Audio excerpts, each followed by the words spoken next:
How you doing there? Welcome back to Babylon Talmud. Today's Daf Tadi Test, Daf 99 of the BavaKama. Friends. Friends. Yo, friends. Friends. Okay, here's the deal, Heather. Here's the deal. Sorry, it might be a difficult pill to swallow, but here's the deal. This is the deal I'm offering. The deal is, I think Daf Tadi Test is going to be a big old daf. Big old daf. I think we're talking over an hour over here. That's my guess. But here's the thing. Here is the thing, Chaver. So let me tell you what the thing is. Here's the thing. Okay. Tzadi Test is a big old daf. An interesting daf. Today's Sunday. I haven't looked at it since Friday. You know my whole spiel. I've already learned it, reviewed it, but on Friday. And then, so Tzadi Test is going to be a big old daf. And the thing is, so here's the thing. Daf Kuf is not. And there isn't basically my plan is I'm just going to gun it until Daf Kuf Mud Beis. Okay? So Tzadi Test is a huge daf, and I'm just going to, I think, keep on going through Kuf Amud Aleph until Kuf Mud Beis at the Mishnah. I'm expecting this to be a big old daf.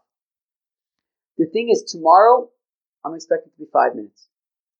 So, if you wanna kind of, plan, if you want to do half of today's daf today and do, maybe even I can give you like a stopping point if you want. I don't know, but I think that's what I'm gonna do. I think I'm just gonna gun it until Kuf Mud Beis at the Mishnah. It's gonna be a big old daf today, but tomorrow is gonna be tiny. That's my plan. Tomorrow's just gonna be a Mishnah. Okay, I think that's gonna be my plan. So we go basically from Mishnah to Mishnah today. It's going to be difficult stuff, but I think it's going to be good. Okay, let's take a deep breath. Let's go weiter. It's going to be great. Okay. So we're going to start it off Tzadiches Beis at the Mishnah about, 15 lines or so from the bottom, maybe even 20 lines from the bottom. Should we count? Yeah, sure. 3, 6. Ooh, that's a good way to count. 9, 12.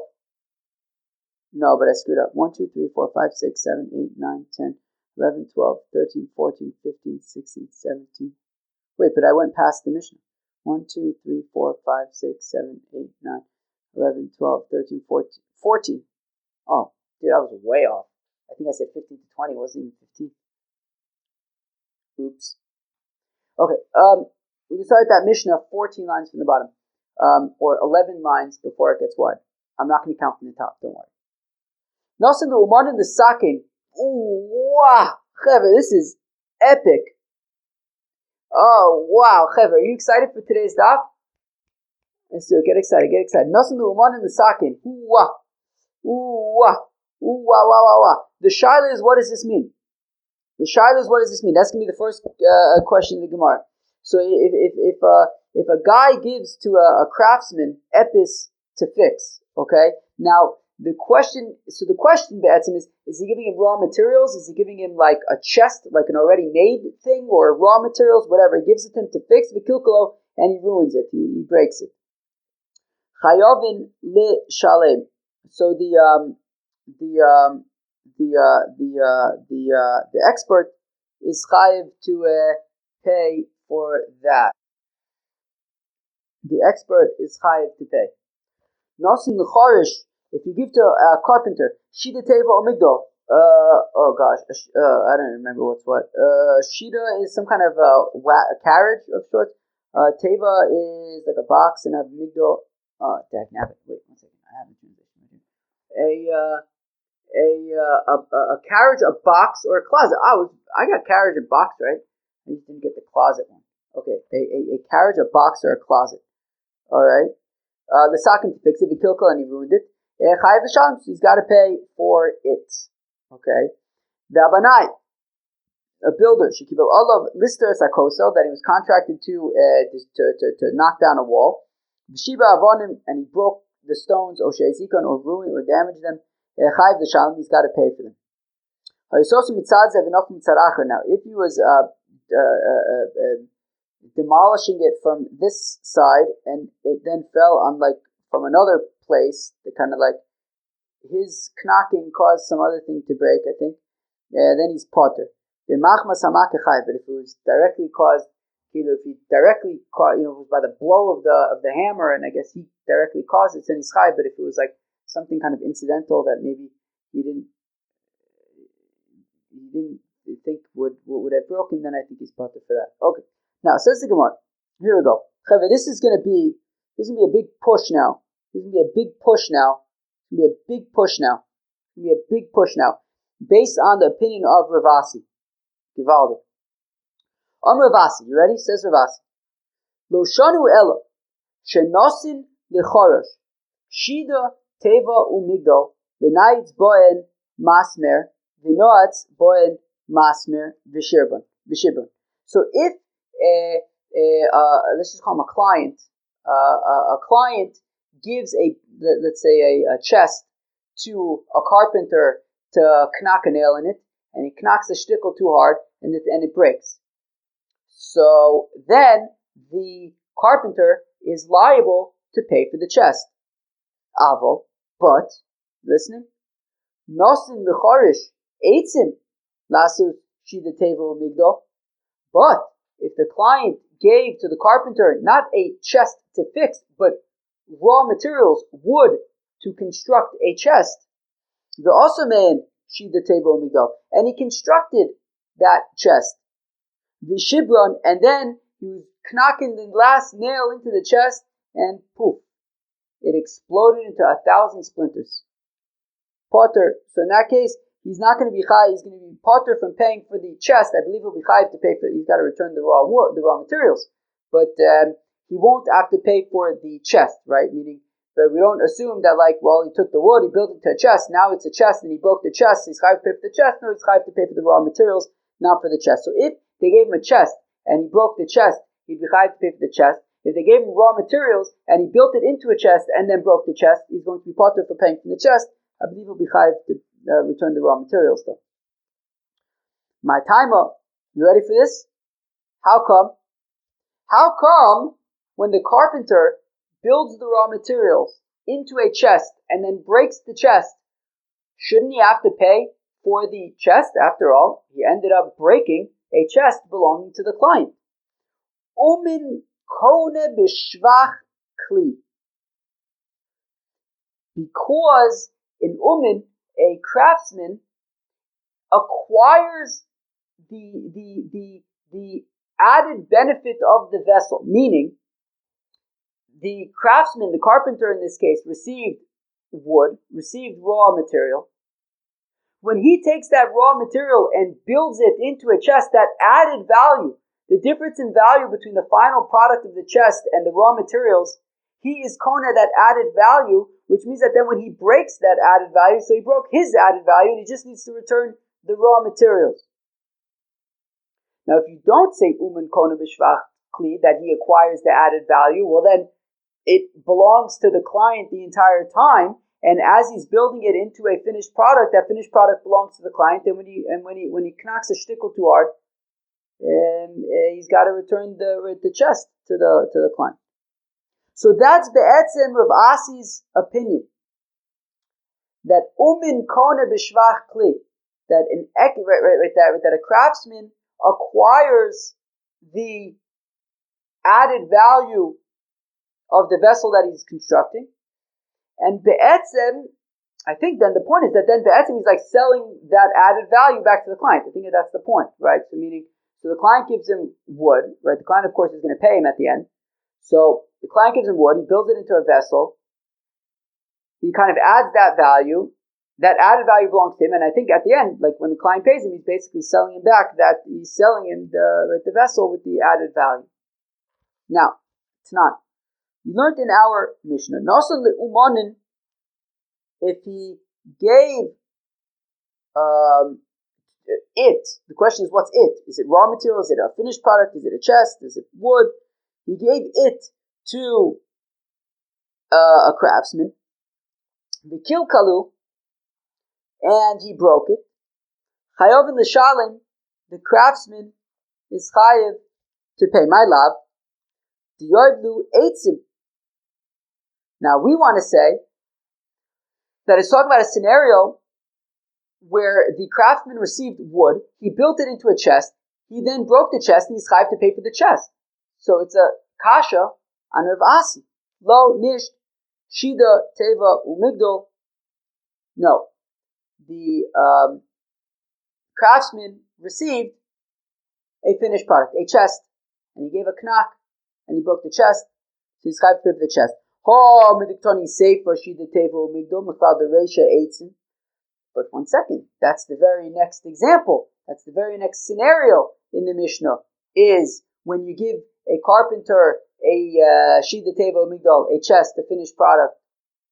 We say in that case, meaning in that, so the second example of the Mishnah is when you give the carpenter a chest, a finished product, implying that the first case in the Mishnah must be a different case. It must be where the craftsman receives raw materials. And we're saying that he builds it into a vessel and he breaks the vessel. He's chayav to pay for the vessel. So Amrei Parushe Ka Mifarish Law. We say no. Actually, the second example in the Mishnah is coming to explain the intent of the first example in the Mishnah. Keitzad nosam li'umanin l'sakin v'kilkal u'chayav l'shalim. What exactly is the context of when we give, when something is given to craftsmen to fix and they break it, they're chayav to pay? Kigon, for example, shenosin l'chorosh shidateva u'migdal, that for example, that a finished product, a chest, a shidateva u'migdal, was given to a carpenter, period. So therefore, the entire Mishnah, it's all one scenario. It's all talking about when a finished product is given to the craftsman, and he breaks it, so he's chayav to pay for it. And but if he received raw materials and he made it into a chest and then broke the chest, he'd only be chayav to pay for the raw materials because he owns that added value. And we want to say that taka, this is logical. The Keitzad Katoni that it's teaching, right? That the Shida Teva Migdal is coming to explain the Reisha, not to differ from the Reisha. The Sakadaite Reisha Eitzim, because if it enters your mind that the Reisha, that when it says Nasim the Umanin, the Sakin, if we say that that's talking about raw materials, and then the second case is talking about a Shita Teva or Migdal, well then, Hashta Ashmo'inon Eitzim Chayav L'Shalim. Well then, if we're saying that the first case is the raw materials, and then the second case is the Shita Teva or Migdal, well then, I don't need both cases. Just give me the first case, that if the craftsman receives raw materials and he builds it into a chest and he breaks the chest, he's chayav to pay for the chest. Then certainly, if the craftsman receives a chest and he breaks the chest, he's going to be chayav to pay for the chest. So that goes without saying. Where am I? So Ashmarinon eitzim chayav l'shalim v'lo amrinon uman kona b'shvach kelim. And we don't say that the carpenter, that the craftsman acquires the added benefit. No, the whole thing belongs to the client, and he has to pay for the shida tevo migdal even when he receives raw materials. So shida tevo migdal mibaya. If he receives a finished product and he breaks it, certainly then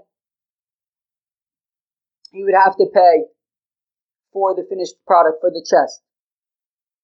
So therefore, it makes sense to say that the Shida Teva Migdal scenario is coming to explain the Reisha. To say that when we're talking about the craftsman, we're talking about when he receives a finished product. To which the Gemara is not super impressed by that argument, to say that the Mishnah, the whole thing is talking about Shida Teva Migdal, and that the second scenario is coming to explain the first scenario, since if they were two separate scenarios, then I wouldn't need the second scenario. Not necessarily. Im shumha lo irya, that isn't really such a great proof, because you can argue Tana Seifa the Galuye Reisha. You could theoretically argue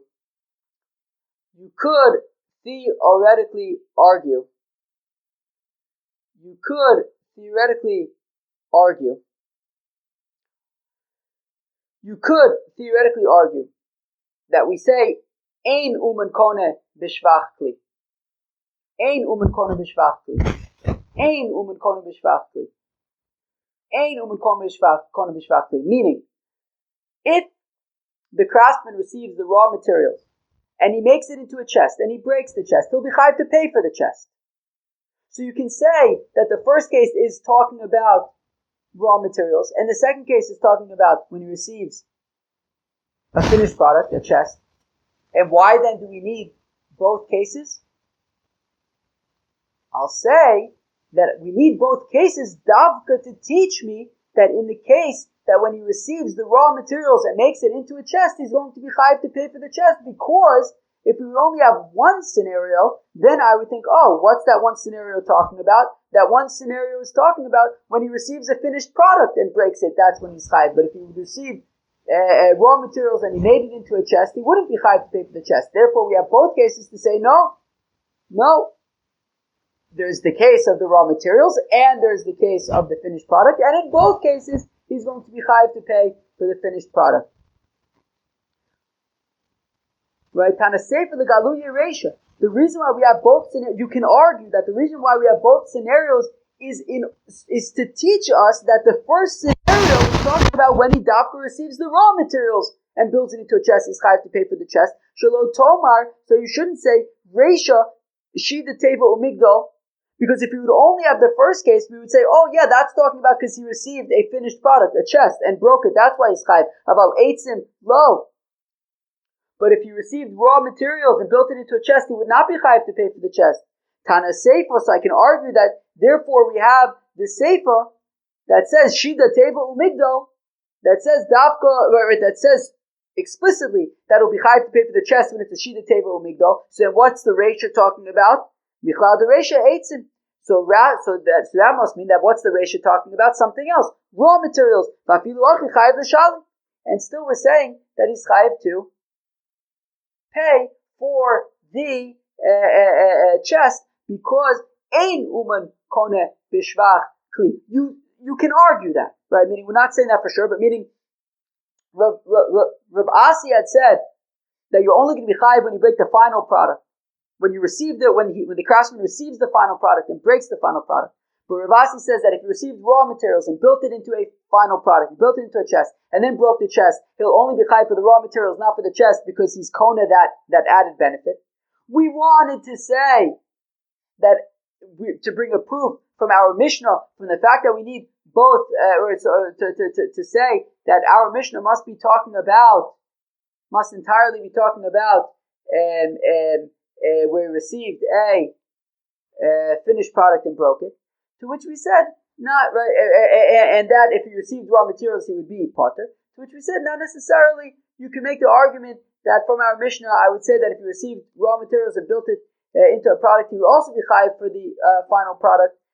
So therefore, it's not a good proof from our Mishnah. Well, Chevra, we're 20 minutes into the daf, and we're not even on today's daf yet. I told you it's going to be a big old daf. Let me say, let's say that the following supports Rav Asi. Hanosin Semer Litzabo. A fellow gives wool to a dyer. Okay, to dye the wool, of course. And he burnt the wool, he messed it up. He messed it up in the vat, he burnt it, whatever it is, it got ruined. Nosin lo dmei smaru. So we say that the dyer returns to the client only the value of the wool, not the value of the dyed wool, of a finished product. Dmei tzmaru in, dmei tzmaru v'shvach lo. that he's only returning the value of the wool, not the value of the dyed wool, which would be with the shevach. Where am I? So the mitzmor and the mitzmor v'shvacholo. Lav shek dicho la'achar nefilo, and is it not talking about where it got ruined after the dye already took to the wool? So meaning the dye had already taken to the wool. It was already an improved product. It's dyed wool and not simply plain old wool. And then it got ruined. The ika shvacha, so there is improvement. Vishmamina umen kona b'shvach kli. And we're saying that even though there was an improvement to the wool, the dyer only returns the value of the wool, not the value of the improved dyed wool. So we see from the fact that he does not return the improvement, just the base value, it's because the improvement belongs to him, and he does not need to return that. He only returns the base value. Umin kone b'shvach kli, the craftsman acquires the improvement to the vessel. It's his, he doesn't need to return it. Omar Shmuel says Shmuel. Lavdav. Ocha b'mayo skinon. Here what are we talking about? Kigon shek dicho b'shas nefila. We could say that it's talking about where the wool got ruined at the time that the dye was taking to the wool. I.e., the leko shvacha. That there was never an improvement to the wool. It got ruined before the dye took to the wool. There was never an actual improvement to the wool. And that's why the dyer only needs to return the base value of the wool. But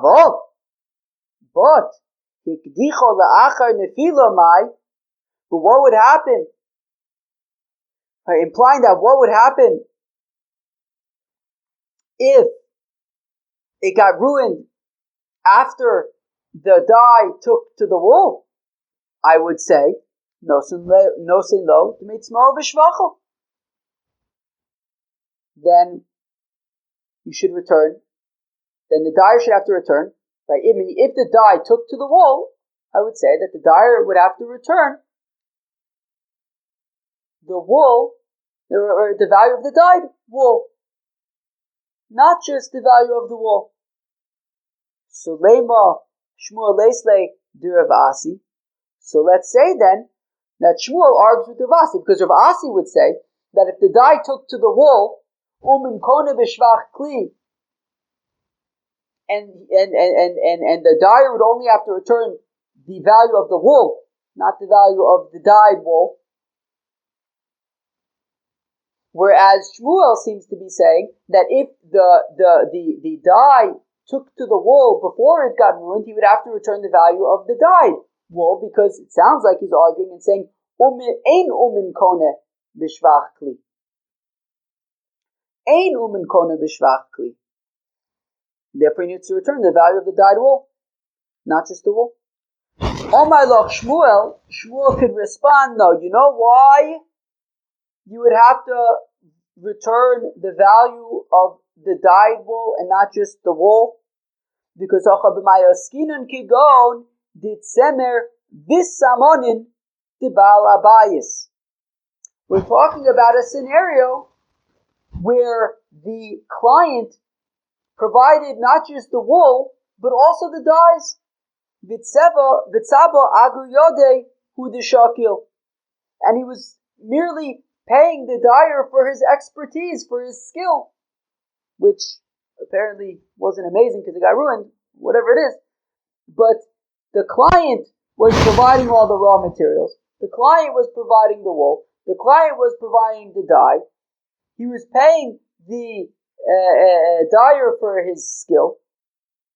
And that is why the dye, the wool and the dye goes back to the client.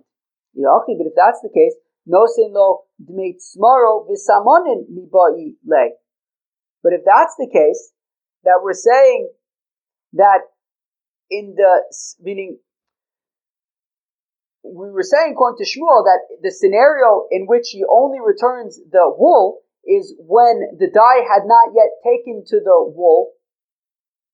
But if the dye had taken to the wool, then he would return the wool and the dye. But now we're saying that we're returning the wool and the dye because the client provided the wool and the dye. The client owns the wool and the dye. He's entitled to get it back. But if that's the case, then even prior to the dye taking to the wool, if the dye had not yet taken to the wool, still he should have to return the wool plus the dye because it all belongs to the client. Okay, so rather here's the thing.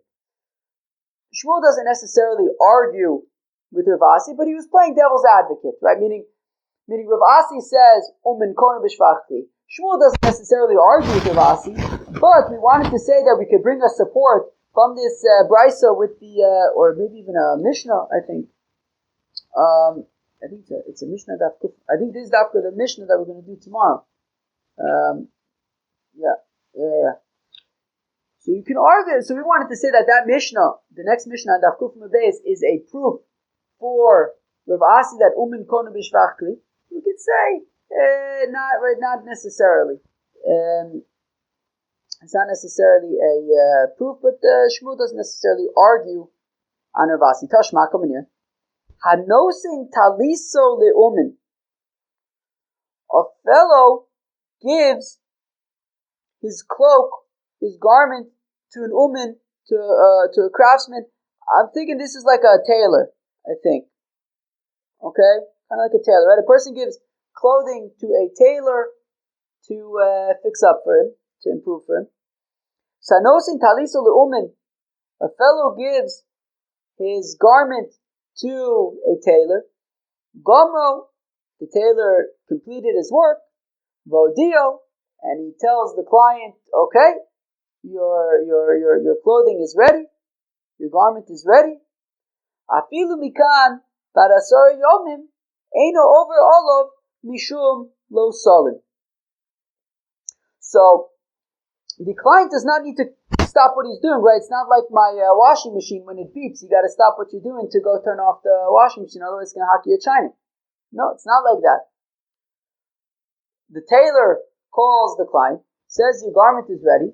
The client says, all right, you can come within the next few days, whatever it is. Meaning, because there's a pasuk that says, Lo solim pula sochir itcha ad boker, that if you need to pay your worker, pay them that day.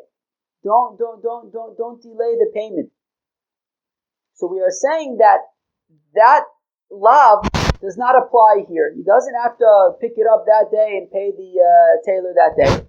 Whenever he can pick it up, whenever he has a chance, he'll go pick it up and he'll pay for it. Nosna lo b'chatzi hayom. If the client receives the garment, at noon, came shaka olav achama over olav mishum bal tolin. But once he receives the garment, then he must pay that day, and by nightfall he would be in violation of the isser of lo solin pula socher itcha ad boker. The isal kedaite, and if it enters your mind, umin kone b'shvach kli, that in umin, that a craftsman acquires the improvement to the vessel. So that means that be'etzim the tailor, when the tailor improves the garment, that added value that the client will be paying for, the tailor owns that added value and he's be'etzim selling it back to the client. Well, if that's the case, that this is be'etzim talking about a sale rather than a payroll, right? Paying your workers, right? Meaning when the client goes to pay the tailor now, he's not paying his worker. He's buying the value that the tailor produced. He's purchasing that value from the tailor. The tailor is selling him the value. The tailor is not saying, I need to be paid for my work. He's saying, I'm selling you the value. It's different halachas. It's governed by the halachas of making a sale versus the halacha of paying your employees. Now, if it enters your mind that a craftsman acquires the improvement to the vessel that he's crafting, well then the improvement to the garment belongs to the tailor, and the tailor is selling that value to the client. Well then, am I over mishum bal tolin? Then why, if the client receives the garment at noon, would he have to? Right, if the client receives the garment at noon, why does he have to pay the tailor by the end of the day, or else he's in violation of Losalim Pulas Sochir? This is simply not a scenario of paying your workers. This is a scenario of paying for something that you acquired. But those are different halachas. It's not the halachas of Losalim Pulas Sochir. So rather, this would sound like a kasha on Rav Asi, that we don't say, right, that we say ein umen kone b'shvach kli, that the tailor does not acquire this value, and it's not that he's selling this value to the client. Rather, he did work, and the client needs to pay the tailor for his work, and if he picks up the garment at noon, he must pay the tailor by the end of the day. Omer of Mori, Breder of Kihane, says of Mori Breder of Kihane, begarde de sarbele de leko shvacho. I forget how to translate this, so let me look it up quickly. It's talking about the teaseling of a thick cloak. What the heck does that mean? But it's some kind of fancy tailor move that, where am I? The teaseling of where am I? The garda de sarbla, the teaseling of a thick cloak, de leko shvach. That there isn't actually any improvement, there isn't any shevach, and therefore, meaning so you could still say umin kona b'shvach like Rav Asi, but there's no shevach over here. It's just teaseling. I don't even know what teaseling is. How improving can it be? In fact, but says the Gemara, I don't know, says something, the Gemara, sof lema yayvoniale lirakuche kevin dirakche hainu shvacha. But still, I mean, the client is not giving the garment to a tailor for no reason. He's not just like bored, so he's like, oh, why don't I just give my garment to the tailor and he'll do teaseling, which doesn't actually do anything, and then I'll pay him for it. And that would be a really good use of my time. That's not the scenario. There's clearly a reason why the client is giving his garment to the tailor. And even if it's to teasel that thick cloth, the goal of that is to soften it. And softening it is value. And that value, if we're saying like Rav Asi, that value, umin kona b'shvach kli. So lo tzricha de agre levitche bitche b'maisa. It's talking about where he hired the tailor to stamp it or something, and each stamp is a ma'al. So the hainu schiris, which is an employee, meaning we're not talking about where the client is going to the tailor for his expertise and please make me something beautiful. That's not what we're talking about. He needs to stamp the garment. I don't even know what that means, but it's the kind of thing, it sounds like more of like a busy work kind of thing. Hey, can you just, this garment needs to be stamped, whatever that is. And look, each stamp is going to cost a ma'ah. Stamp my garment for me, and I'll pay you based on how many stamps you do.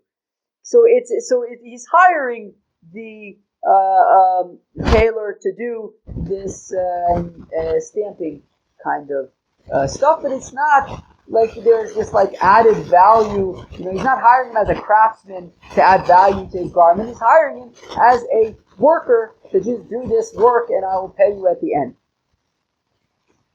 Okay, fine.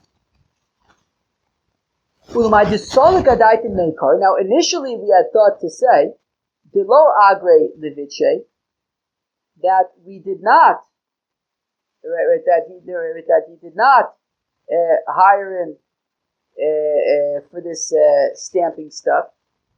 Meaning, initially we thought to say that he's not a socher, he's not an employee, rather he's a kablon. A kablon is more like a consultant. Okay, a consultant is somebody who he's not an employee of yours. He works. He's an independent contractor. He works for himself, and he provides value, and you pay him for that value. So he's not somebody who's on your payroll. He's somebody that they do work, and they bill you for the work that they've done. So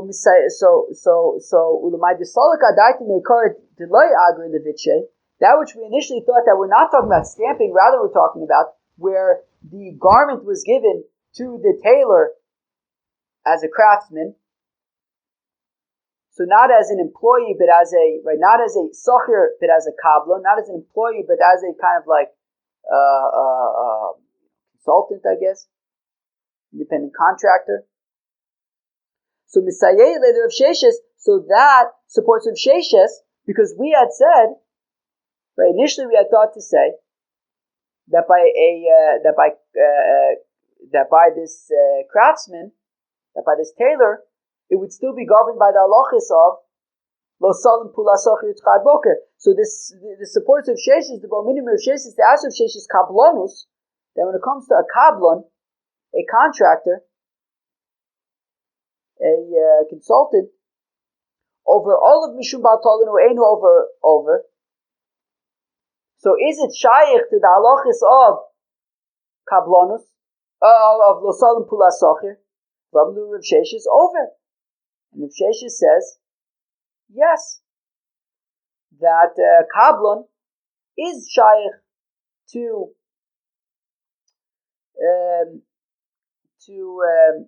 lo salim pula socher yitzchad boker. So leimed Rav Sheshes pliga de Rav Asi. So let's say that Rav Sheshes then argues on Rav Asi, because Rav Asi is saying that by this tailor we would say that if we're talking about not stamping the garment, but like building, improving the garment, taking the cloth and making something out of it.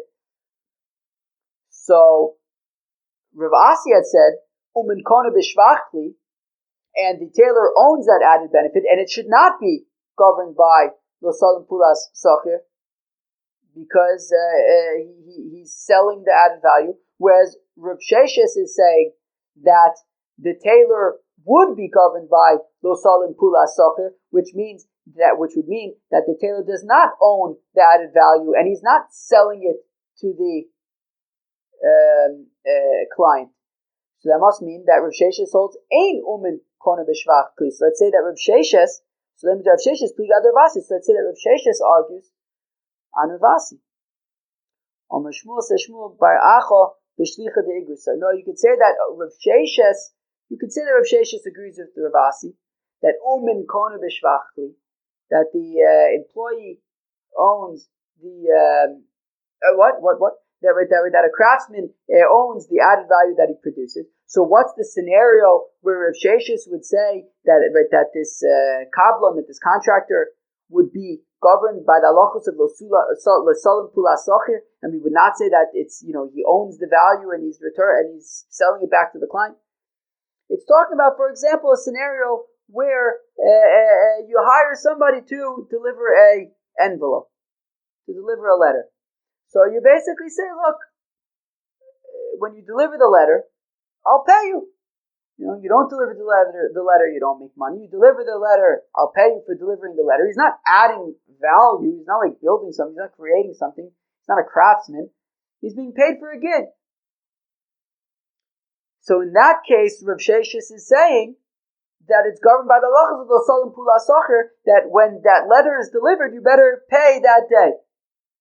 But you could say that Rav Sheshis would agree that if we're talking, for example, about a tailor who is improving a garment, you can argue that he would agree with Rav Asi that the tailor would own that value and he would be selling it back to the client, in which case it would not be governed by L'Salam Pula Sacher. That a contract who is governed by L'Salam Pula Sacher would be, for example, delivering a letter, you deliver it, you get paid, and then you have to get paid in a timely manner. Wow, Chevra, I think we're over 40 minutes now, and we're still on Tzadi Tes and Aleph, and we still have some real stuff ahead of us. Tzadi Tes is no walk in the park. It's big. Chevra, I told you it's going to be a big daf. I'm not done recording it, so I don't know how long it's going to be. I don't know. Chevra, you think right now about 40? You think it's going to be an hour and a half? You might be setting some records over here. The other week it was what? It was like an hour and 20 minutes or something. I think it was a Gemara in Masechta Shabbos. I think there was one daf in Masechta Shabbos. Maybe it was like Kuf Yud Beis or something. There was one Gemara. There was one daf in Masechta Shabbos that was like super long. Maybe this will be the longest one yet. But remember, tomorrow's gonna be super short. Assuming that I stick to my plan of getting to the Mishnah and daf Kuf Yud Beis. It's just gonna be literally like a Mishnah tomorrow. Okay, where are we? Okay. Oh, gewaldig. Okay, so we're on Daf Tzadi Tes Amud Aleph. Okay, so this is a Gemara that we've seen before. Where have we seen it? In Masechta Kiddushin. Okay, Shtikul Kiddushin Gemara. Here we go. We've seen this before. Here we go. Where are we? Lema Ketanoi. So let's say Umin Kona B'Shvach Kli or not is a Machloikes Tanoim.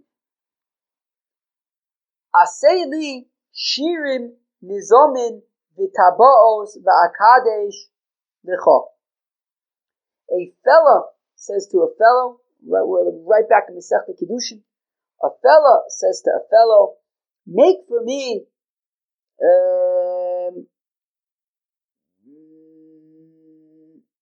I don't know, bracelets, nose rings, and rings? Let me see. No, I didn't get that right. Anklets, earrings, and rings, I think, is what I just read.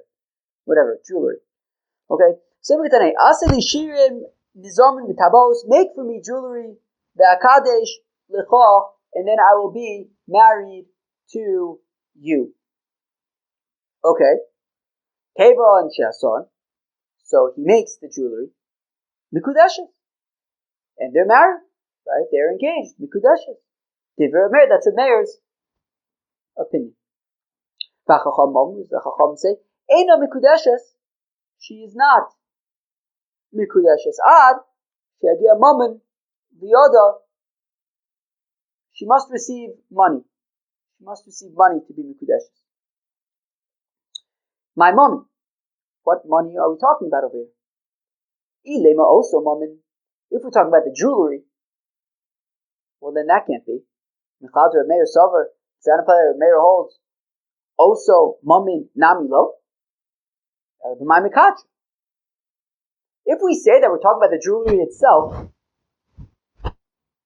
so then that would mean that Reb Meir is saying that immediately once he's finished crafting the jewelry, she's engaged, even though he never gave it to her, right? Because what did Reb Meir say? Reb Meir say, Kevin Sha'ason Mikudeshes. Once he completes crafting them, Mikudeshes. Does that mean even without giving them to her? If that's the case, then what's he being Mikadesh her with? Elepshita my mom. So rather, what money are we talking about? It must be Mammon Acher. Must be talking about other money.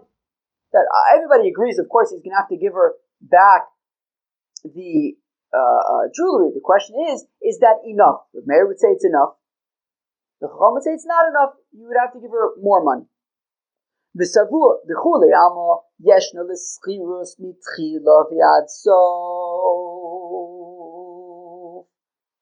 this machlokas? There's a big old daf. These are like one big sugya after the next. This was a shaila of yeshna l'schirus mitchila ve'ad sof, or ein l'schirus elo livasof. Do we say that the payment for a job kind of accrues, the bill kind of accrues over the course of the job, and like as the worker is working, sort of like the meter is running and the bill is getting more and more, and the client owes more and more money to the craftsman, and it's be'etzim like it's a loan, right? That the client owes money to the craftsman. That basically, right, as it's $1, $2, $3, right? It's like the craftsman is loaning that money to the client, and at the end of the work, the client then pays off that loan to the craftsman. Or do we say, in the schirus el levasof? No, it's not like there's a loan that is increasing and growing throughout the time of the work, and then the client is paying off that loan, right? It's not right. It's not yesh schirus mitchila va'ad sof, that sort of the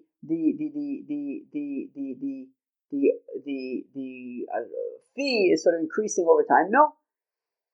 Rather, ein l'schirus el levasof. No, when there's a finished product, at that point, the client as a chiyuv to pay the laborer, the craftsman. So we want to say that everybody agrees that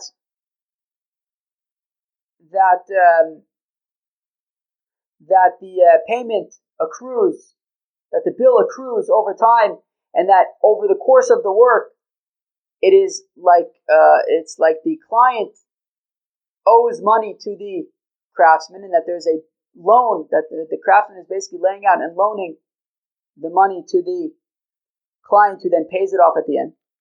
And everybody agrees that you cannot be mekadesh with a milveh, meaning when the jewelry is ready, the craftsman cannot simply say, okay, look, the bill is $1,000. I basically have loaned you $1,000. You owe me $1,000.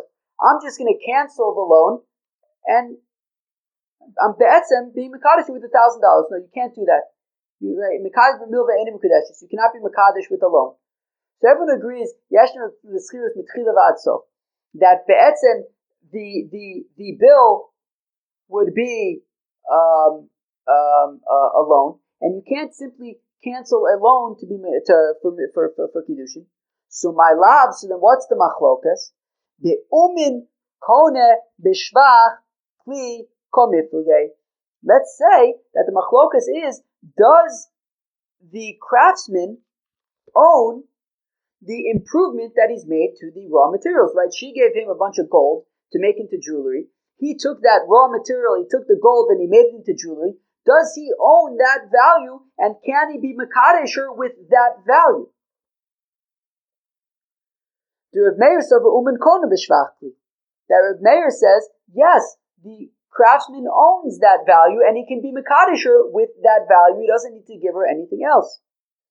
Rabbanan Savre, ein umen kone b'shvach kli, that the craftsman does not own this value, and therefore it's not his to be mekadesh with, and therefore he would have to add additional money. Lo nish. No. Do not say that this is machlokas about umen kone b'shvach kli. D'chuli alma ein umen kone b'shvach kli. You could say that both according to Reb Meir and according to the Chacham, ein umen kone b'shvach kli. The value does not belong to the craftsman.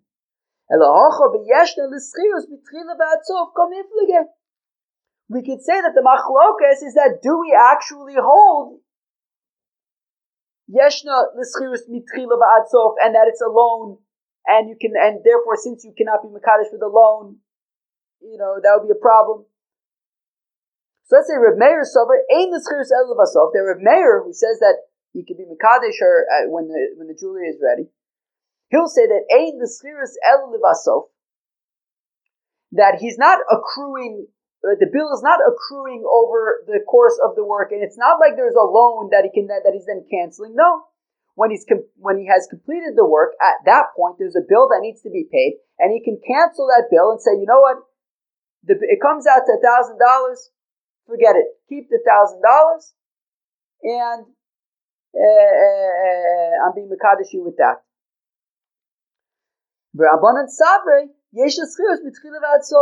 Whereas the rabbis hold that it's a loan that is accruing over the course of the work, and he cannot be mekadesher with that loan. Alternatively, everybody agrees that both Rabbanan and Reb Meir agree that it's a bill that is accruing over time and that it's betzim alone. But punkt the machlokas is v'acha b'mekadesh b'milva kamiflige. The machlokas is poshit. Can you be mekadesh with the milva? Do Reb Meir savar hamekadesh b'milva mikudeshes? Rabbanan savar mekadesh b'milva ain't mikudeshes. That Reb Meir holds that yes, you can be mekadesh with that milva, so he just cancels the loan, and they're married, they're engaged.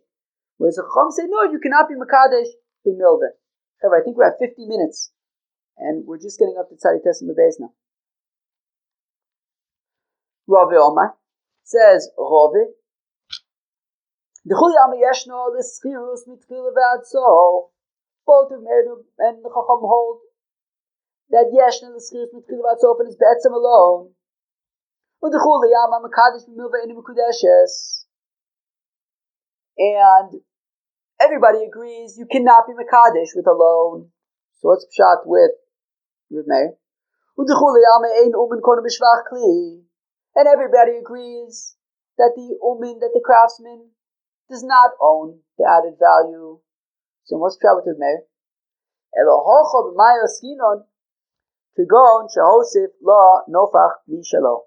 Here we're talking about where the craftsman, the potential fiance, adds a shtickle, he adds a pruta, I guess, of his own. So now the shaila is milve pruta, right? There's the milve, there's the loan of the fee, but then he's adding his own money. So Meir saw a milve pruta daita pruta. So Meir says that when there's a loan and there's a pruta, she's thinking about the pruta, not about the loan. So she's not, right? So it's not an issue of mekadesh b'milve. He's partially being mekadesh with the pruta. The Rabbanan Saber was the rabbi said, no, milva pruta daita milva. That when you have a loan and you have a pruta, she's thinking about the loan, and you cannot be mekadesh with the loan. Uveplukta da'ane tanoi, and it's like the machlokas of the following tanoim d'tani that we learn in the Brisa, b'scharsha sisi imoch eino mikudeshes. Look, if he did work for her, and they did not arrange in advance that the payment will be her kesef kiddushin. So simply, she owes him money, and he says, don't worry about it, you can keep it, and that'll be the kesef kiddushin. Eina mikudeshes. But b'schashe ese imoch mikudeshes. But if he says that, look, at the end, when the work is ready, and you owe me money, keep that money, and that will be your kesef kiddushin, then mikudeshes. Because ein l'schiris el levasof, because the schir, right, the Tanakama holds that the schiris is only at the end, and if they arrange in advance that, at the end, instead of paying, keep the money, that'll be your kesef kiddushin, that works. Reb Nosson Omer b'schashe ese imoch eina mikudeshes. Reb Nosson says no, even that would not work because yesh l'schiris mitchila v'ad sof v'chol shekain b'schashe asisi imoch, and certainly in the scenario where he had already finished working, doing work, and then she owes him money, and then he says keep it. Certainly that would not work because he holds yesh no l'schiris mitchila v'ad sof. Reb Yehuda Anosi Omer says Reb Yehuda be'emes Omer, they said bein b'schashe asisi imoch uvein b'schashe es imoch eina mikudeshes.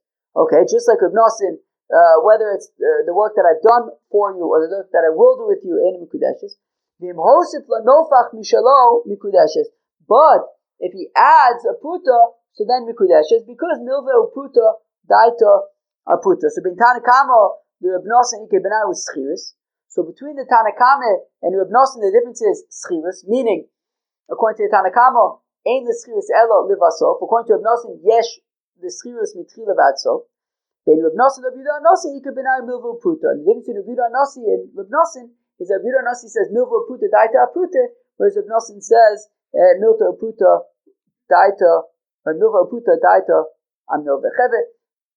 I'm going to keep going, but if you want to hit pause, this might be an okay place to hit pause, and then you can pick up from here tomorrow. But if you do, if you want to just divide the daf in half, so it's like two kind of like, even so, we're already at like 55 minutes. This isn't a short daf, even if you stop now. But I'm saying if you stop now, so then, today will be 55 minutes, tomorrow will probably be, maybe 40 minutes. Or you can just keep on going. I don't know how long it's going to be. You're going to know, you're going to be able to see it. We might be talking about an hour and a half, but tomorrow's going to be 5 minutes, Mom. So up to you. If you want to have like a vacation day tomorrow, or if you want to kind of split it, this could be a decent place to stop. But I'm going to keep going weiter. Omar Shmuel, says Shmuel, Tabuch umin shekilkel chayav l'shalem maziku posheu naisikom lo shchot li mikan v'shochat lo mikan. So says Shmuel again. Tabuch umin, you have an expert shoichet, an expert slaughterer. Shekilkel, that he messed up, and the shchita is no good.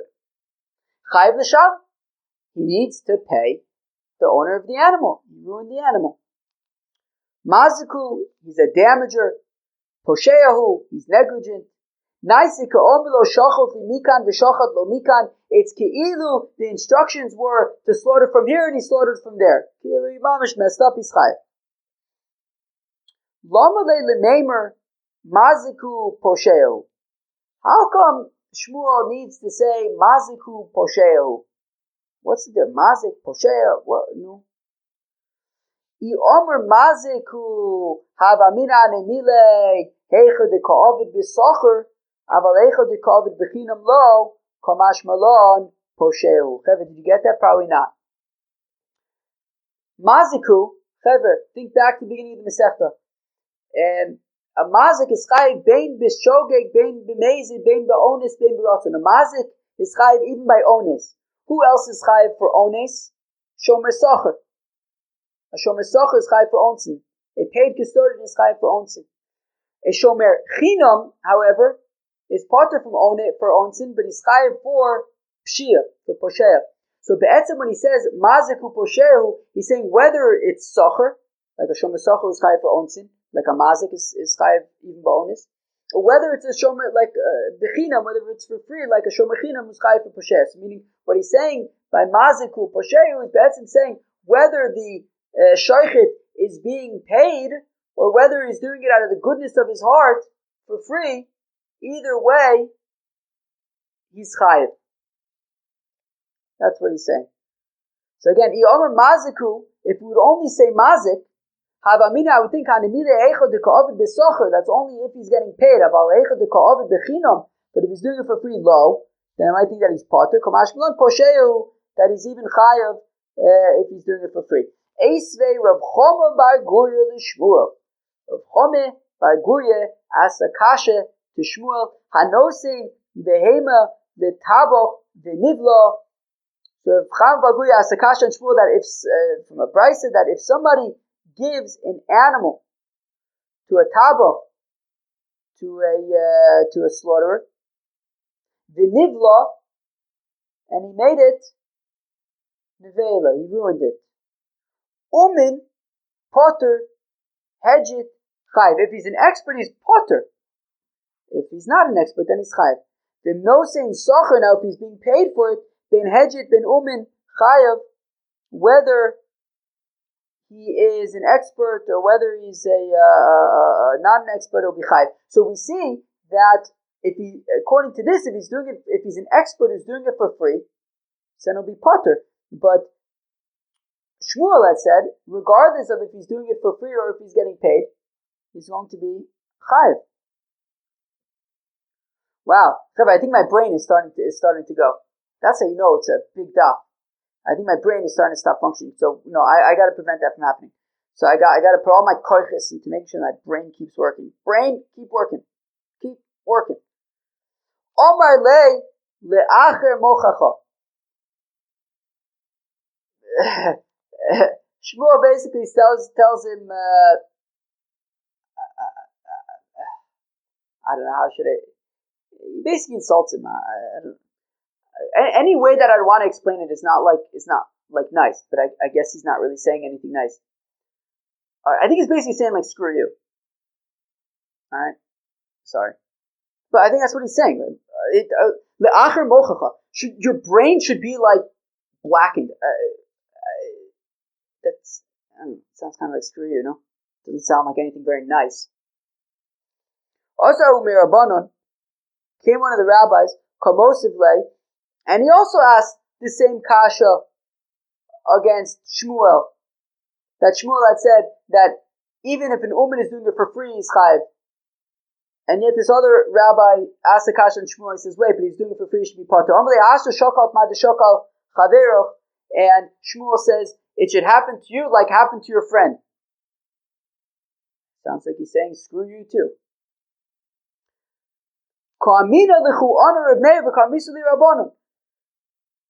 Shmuel says, people, I'm telling you the opinion of Reb Meir, and you're asking me kashas from the opinion of the rabbis. Amai lo dayakta mile she'ani omer. Why are you not paying attention to what I'm saying? Maziku, posheyahu, naiseka omelo shchot li mikan v'shochat lo mikan. Man isle aisvare. Who's the one who holds like this, that he would be chayav, whether it's getting free, whether it's getting paid? Reb Meir, it's Reb Meir to Amar. He says, "Mi boile lemirma nafshe." That still he should have considered. Meaning, what happened? You have this expert shochet, and I guess he slaughtered the animal, and something happened. The animal started going crazy or something, and it ruined the shechita. He should have realized. He should have thought about that. He should have considered that, and therefore he's going to be chayiv even if you're using it for free. Hey, Reb Meir. Okay, which opinion of Reb Meir is Shmuel referring to when he's saying that he's holding like Reb Meir? Elam, if you're going to say Har Reb Meir, the following Reb Meir. It's not that we learn in the Mishnah. Kashu Baila B'Moserum. That if Shmira Pchusa, right? We had learned we're about to be on daf kuf of Masechta BavaKama. We've seen 100 pages of BavaKama. The point I'm making is that we've seen a lot of stuff. One of those lots of things that we've seen, if it rings a bell, is Shmira Pchusa. That if you, it's explaining what it is. Kashro Baila B'Moser. If the owner of an ox tied it with a rope, and locked the door, so it's Shmir Pchusa, it's like basic, baseline guarding. Before he locked it, karoi properly, v'yotza v'hizik, but the animal got out. Bein tam, bein mur chayav. Reb Meir says that whether it's a short time, whether it's a short mur, the owner is going to be chayav. Because he should have figured that, right, that this can happen. We saw that Rabbi Yehuda argued, I believe, and said that you'd be chayav by a short tam, but not by a short mur, which is interesting. And we said hasul mikrai pliye. We said because over there the machlokas between this is the answer. Meaning if you want to say that it's this example of Reb Meir, that you should have considered that maybe the ox would get out, but the reason for Reb Meir's opinion there is not because of a theory of you should have considered it, but rather it's simply a psukim. It's simply the mikrai pliye. They're arguing about psukim, but not svar. Elahar Reb Meir, rather the following Reb Meir, the Tanan that we learned in the Mishnah. I think that this is also on the Mishnah that we're going to do tomorrow. If a client hires a dyer to dye his cloth red, but he dyes it black. Shachar v'tzvo adam, or he hires the dyer to dye it black, but he dyes it red. Reb Meir, Mrs. Reb Meir, nosin lo d'mei tomorrow.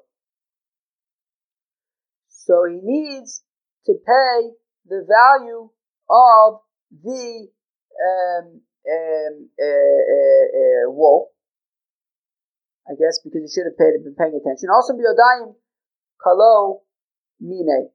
But you could say that the reason why he has to pay is because Imamish did it. Imamish just did the wrong thing. Imamish took the wrong dye and put it on the thing. There was nothing like unexpected there. He just did the wrong thing. Elaharav me, rather than following me, the Tanya, that was in the Bible, Nishbra Kado Velo Silka. Oh my gosh. If, these are like sugyas from ages ago. If a fellow's jug falls on the ground and he did not remove it, Naflo Gamalo, or if his, I think, what was it? If his camel tripped, Velo Amida, he didn't stand it up. Reb Meir, Mrs. Reb Meir Chayev ben Nizkon, he's going to be Chayev. He's going to be Potter Midini Adam. Right, that according to the Chum, he's Potter. That's him, he's Chayev Midini Shemaim, but he's Potter. You can't charge him. The Karmelan Benisko Posheo the Plige, and we said that the Machlokas is about, do we consider somebody who tripped to be negligent? Reb Meir says yes. So meaning, by the Mimei Anafshe, he should have been paying more attention. So we see from this scenario, where he trips and the jug breaks or the camel falls, so then he should have been paying more attention. So that's where we see Reb Meir's opinion that he should have been paying more attention. BavaKama, Rabbi Yechanan, Tabach Uman Shekilkel Chayav, that an expert shoichet who messed up is chayiv afilu hu umin kitaboche tzipori, even if he's an expert shoichet like the shoichets in tzipori. But does Rabbi Yochanan really say this? It says that there was once a scenario, a case before Rabbi Yochanan. The Amar Lei, and he says, Zil Aisi Raya de Mumchis L'Tanigolim V'Efterich. If you could bring me a proof that you're an expert when it comes to slaughtering chickens, you'll be potter. So we see that if he's a mumche, then he could be potter, not chayiv. Lokasha kan b'chinom kam b'socher. So it depends. He's arguing with Shmuel, and Rabbi Yochanan says that if it's free, if he's doing it for free, then he'd be potter. If he's a mumche, slaughtering for free, then he'd be potter. But if he's being paid, then he would be chayiv. K'ad Amar Reb Zeir, like Reb Zeir says, I wrote to she's chayiv lo taboch, that if a fellow wants that the shoichet should be chayiv if he messes up, yakim lo dinar, pay him a dinar, pay him epis, and then once he's getting paid, he's going to be chayiv. But if he's doing it for free, he'll be potter. Meisvei hamolech chitin latochin. If a fellow brings wheat to a grinder to grind for him, below litzan, but the grinder did not soak them, vasan subin or mursan, and therefore he made it a lower quality flour. Where am I? Or kemach lenachtom, or if he gave flour to a baker, vaso pasti Poland, but the bread didn't come out, it fell, it didn't come out good. Behema the tabach v'nivla, or if he gives a animal to a shoichet and it becomes an avela chayiv. So he's going to be chayiv. It sounds like he's going to be chayiv no matter what, because we treat him like somebody who's being paid. No, I'll say because he's being paid. Because he's being paid, therefore he's chayiv. Okay? You could say if he's doing it for free, it'd be patur. There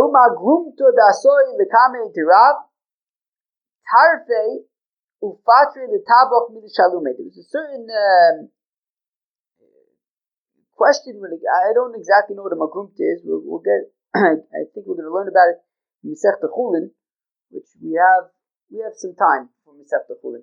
We have about another How much more time do we have? About 3.5 years left of Babylon Talmud? I think we probably got about 2 years until we get to Masechta Chulin. But it was some kind of, shchita thing that was brought before Rav. So you had a shoichet, he slaughtered an animal, and there was a question about the kashrus, and they brought the animal before Rav. Tarfe, and Rav said it's a treifa. Ufatre l'tabach milishalume, and at the same time, he said that the shoichet does not need to pay. So the person whose animal it is kind of getting the short end of the stick, right? Meaning his animal is a treifa, he can't eat it, and the shoichet is off the hook according to Rav. So Fatre l'tabach mishalume may pagu be Rav Kahana v'Ravasi v'U Gavra. Rav Kahana and Ravasa then bumped into this animal owner who just lost his animal and can't receive anything from the shoichet. So they bumped into this guy. Amrulay, they said to him, Ovid bach Rav tarte. Rav did 2 things to you. My tarte, what do you mean he did 2 things to you? Ilema tarte ligreisa. It means 2 negative things, meaning Rav really messed y'all up. The ibayde lachshure Rav Yossi Bar Yehuda. Because whether this magrumta is a problem or not is machlokas between Rav Yossi Bar Yehuda and the Chachamim. And Rav should have said that it was kosher, but instead he said it was treif. So that's thing number 1 that he did, is that he should have said it's kosher, but he said it's not kosher. V'tar for K'Rabbanan, instead he said it's treif like the rabbis. The inam alternatively K'Rabbanan, and even if you're going to say like the rabbis that it's a treifa, well then Rav should have at least say that the shoichet should pay. But he didn't do either one. He said it's treif and the shoichet doesn't have to pay, so he got you twice. But umishar the meimer, would Rav Asi and Rav Kahana be able to say that to this person? That when a judgment, a court case is over, lo yomar ani mizake v'chaver mechayvin, you shouldn't find the loser and say, look, I really thought that you should have won. It's my friends who said that that you should lose. What can I do? That I was the minority opinion. You can't do that. And about this, the Pasuk says, that the person who walks around slandering you and revealing secrets. So it can't be that Rav Asi and Rav Kahana were going to this fellow and saying, wow, Rav really did you in over there. No, rather they were explaining that I know that you're feeling like you got the roy end of the stick, but the truth is it's good. Because the lo ochlech safek isura, by saying that it's treif, you know that you're not going to be potentially eating a treifa. And at the same time, since it's unclear if it's a safek treifa, so because it's unclear if it's treif or not, if Rav would have made the shoichet pay you, if it's actually kosher, then you'd be stealing from him. So from Rav saying that it's treif, he's preventing you from eating a treifa, and by saying that the shoichet does not need to pay, he's preventing you from potentially accepting money that doesn't belong to you. Itmar, it was stated, Amar the Shulchani, Amar Dina the Shulchani, a fellow who shows a coin to a money changer to see if it is a valid coin, V'nimtza Ra, and the money changer said, yes, it is a valid coin, and then I guess maybe he received it for payment, and it turns out that it is an invalid coin, and now this person is stuck with this coin based on the advice of the money changer. Tanichada umin potter hedget chayiv. So one brisa says that an expert would be potter, a hedget would be chayiv. V'tani idach, another brisa says ben umin ben hedget chayiv. Whether you're an expert, whether you're what's what I'm thinking of? A amateur, maybe. chayiv. So then you would be chayiv either way. So one brisa says that the expert would be potter, the other brisa says that the expert would be chayiv. Amar Papa says, or Papa kitanya umin potter, when we say that the expert would be potter, kigon danku v'isser. It's like if you're such an expert like danku and isser, to tzriche lemigmer klal, that they knew everything there was to know about coins, and they didn't, right. So mamish, if you're on the level of danku v'isser, so then you would be potter.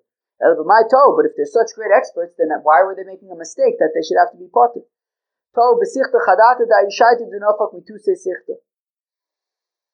Well, they made a mistake because it was like a brand new coin, and there was no way that they could have known about this brand new coin. Like they would have to, be given some amount of time to learn about it, and that's how they messed up.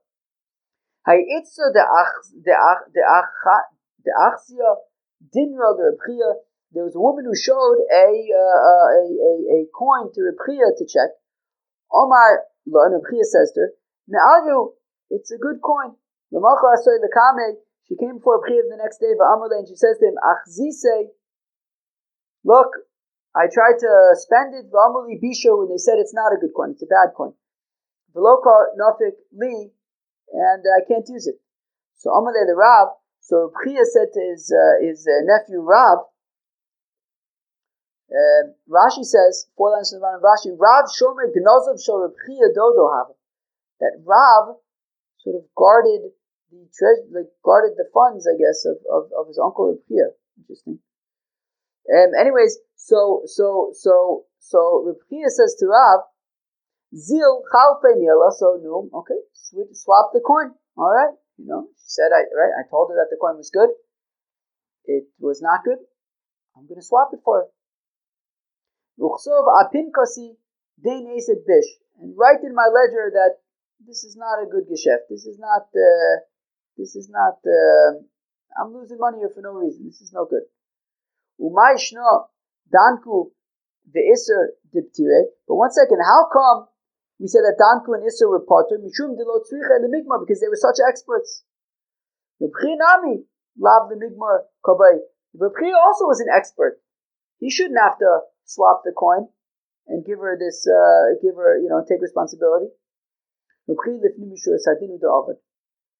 Chia was doing the fnim mishur satin. He was going the extra mile. He didn't have to give her that coin because he was an expert, but he kind of did it anyways. Rav Yosef, like Rav Yosef to Avodat Elohim, that when the pasuk says Avodat Elohim, it should be make it known to them. Zeh beis chayim. This is learning Torah. Es haderech, the way. Zogmilas chasodim. That's acts of kindness. Yelchu, walk. Zog bikacholim. That's visiting the sick. Ba zog kvura. Ba refers to burying. Es a maise. Es a din. Maise is laws. Asher yaisen that they should do zog lefnim. Mishur sedin. That is going beyond the letter of the law. So Reb Chia was going beyond the letter of the law. Rish Lakish achve le dinra l'Reb Elazar. Rish Lakish showed a coin to Reb Elazar. Omar me'al Yehu, and Reb Elazar says, "Oh, this is a good coin." Omar le, Rish Lakish says to Reb Elazar, "Chazi de alach kasamich samchina." Okay, I'm going to rely upon you. Omar le, Reb Elazar says, "Wait a second, what? Ki samachta olai ma'alavim. What do you mean you're going to rely upon me? Di mishtikach bisho." What? That if it turns out no good, now you're going to come to me that I'm going to be responsible to switch it for you? But Rish Lakish, you're the one who said, Reb Meir hu didoin dina digarmei. That you said that Reb Meir is the one who it says that you're liable for causing something. Meaning, I'm saying that it's a good coin, which is therefore going to lead you to use it. And if it turns out that it's a bad coin, for you to say that I'm responsible, I caused this scenario, that for me to be responsible, that would mean that I'm chayiv for causations, but you said, Rish Lakish, you're the one who said that it's Reb Meir who says that we are doin dina digar mei, that you'd be chayiv for causing something. My love, Reb Meir v'lo svir lan kavase, meaning, I figured, Rish Lakish, that he's saying, Reb Meir is a das yochid, and therefore we don't hold like him, we hold like the others, like the chachamim. Amalei lo, Reb Meir usvir lan kavase. Rish Lakish says, no, I'm saying it's Reb Meir, and we hold like Reb Meir, and therefore, if this coin turns out to be no good, I hope that you'll switch it for me. Hey Reb Meir, where does Reb Meir say Doin Dina Digar Mei? Reb Meir Ditnan, if you're going to say it's the following opinion of Reb Meir, Don Isadin. This is a Gemara from Sanhedrin. Don Isadin, Zika Sachayev. It sounds like a Mishnah from Sanhedrin. Don Isadin, Zika Sachayev, if a fellow was a judge in a case, and he said that really the fellow who should have been guilty, he said as innocent. Chiyav Isazakar, the one who really should be innocent, said was guilty. Timis Hatar, that which is tar, he said is Tami. Tir Satami, that which is Tami, he said is tar. Masha also Osui, Vishalim Ibeso, well, he's got to pay for it. If he made a mistake, he's got to pay for it. So we see that he caused some kind of outcome with his judgment. No, we taught about that. Amr Ba'ila, Amrav, Ushanotov, Venosan, Biyad. No, it's talking about where Imamish took the thing. He said that you're innocent and you're guilty, and Imamish took the money and gave it to the person, right? I mean, something where he caused it, where he actually did it himself. That's why it's so it's not teaching about causation. Elahar Reb Meir, the following Reb Meir, the Tanan that we learned in the Mishnah, Tzbo Adam Utzvo Shachar. If a client hired a dyer to dye red, but he dyed black, Shachar V'Tzvo Adam, black, but he dyed it red. Reb Meir Omei Nosin Lo Dmei Tzmaro. Reb Meir says that the dyer needs to pay for the wool. Hasam call Ovid Biyadayin. But again, he is dyeing the wool himself. He's not causing anything. Ella or Reb Meir, rather, it's the following Reb Meir. It's not that we learn in the Mishnah. Misakich Gafna Gabitzvaso, a fellow who covers his grain with grapevines. So therefore, it's Kilei Akerim. Shel Chaver Areza Kidesh V'Chayev. So it's Kilei Akerim, and he just ruined his friend's grain. So Asum Nami says Chayev for that. Asum Nami Kav B'Yadayim, but there also he's Mamish doing it. It's not causing it. He's doing it. He's ruining his friend's grain. Elo or Reb Meir, rather the following Reb Meir, the time that we learned in the Brisa. Mechitzas Akerim Shenifritza. If the fence of a vineyard was breached, Omelo Gedor, we say, okay, you have to fix the breach. Nifritza Omelo Gedor, if it's breached again, we say fix it. Nisyayish Memen, if he says, forget, I can't be bothered. The Logadra, and he didn't fix it. Harezeh Kidesh B'Chayv B'Achayim. So well, then he's going. If basically it ends up being a kilayim situation because the crops are growing and they're kind of connecting to each other and there's no fence. Well, your lack of fixing ended up leading to a kilayim situation, and you're going to be chayev. That is where we see that Reb Meir holds that you're going to be chayev for dina digar mei. Okay, I guess that is the opinion of Reb Meir. Okay, Chaver. That was the Tzadi Tes. From BavaKama. Tzadi Tes. Well, that was a chunk of Tzadi Ches, all of Tzadi Tes, and like more than half of Kuf. We talked about a lot of interesting stuff today. A lot of interesting stuff. We started with the opinion of Asi about Umen Kona B'Shvach Kli. That was super interesting. That really took us for quite a while, trying to prove either way. Do we agree with Umen Kona B'Shvach Kli or not? We got into some Kiddushin Sugyas and Yeshno the Schiras Mitchil Vatzov, tons of stuff. Then we got into like if an Umen is going to be chayev. We saw Machlokes between Shmuel and Rabbi Yochanan about Shmuel says that an Umen is going to be always going to be chayev if he messes up the shita, whether it's free or whether he's being paid or not. Whereas Yochanan says you don't be chayev, it's being paid, but you be pater if it's free. Then we got into shtikol dina digar mei then. Tons of stuff. We're already on Daf Kuf now of Masechta BavaKama, meaning, oops, I hit the microphone accidentally. But yeah, that was Daf Tzadi Tes. We already did half of Daf Kuf. So I feel like that's like a big turning point once you cross Daf Kuf, right? This Daf Kuf Yud Tes is 119 Daf from Masechta BavaKama. So, I flipped through the Dafs. The remaining Dafs, they don't look so simple. I think we got some work to do over the next 2.5 weeks or so, but we're getting there. BavaKama is the big league. Peace out.